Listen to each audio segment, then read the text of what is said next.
Asian গেমছত পুনৰ ৰূপৰ পদক ভাৰতৰ, ছেইলিঙত নেহা ঠাকুৰৰ পদক।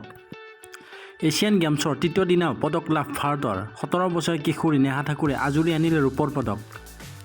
DINGHY ILCF4 কেটেগৰীত 11 ৰেচৰ পিছত 27 পইণ্ট পালে নেহাই। থাইলেণ্ডৰ নুপ্পা চোৰণ খুনবুন জানে লাভ কৰে স্বৰ্ণ পদক, তেওঁৰ পইণ্ট 16। ছিংগাপুৰৰ কেইৰা মাৰি কালিয়েলে লাভ কৰে ব্ৰঞ্জৰ পদক, তেওঁ লাভ কৰে 28 পইণ্ট।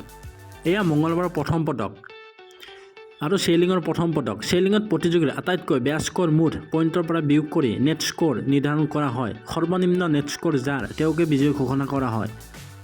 নেহা DINGHY ILCF4 বিভাগত 11টা ৰেচ হৈছে আৰু নেহাই মুঠ 32টা পইণ্ট লৈ শেষ কৰিছে। নেহাৰ আটাইতকৈ বেয়া ৰেচ আছিল পঞ্চম, য'ত তেওঁ 27ৰ নেট স্ক'ৰ লৈ শেষ কৰিবলৈ 5 পইণ্ট পাইছিল।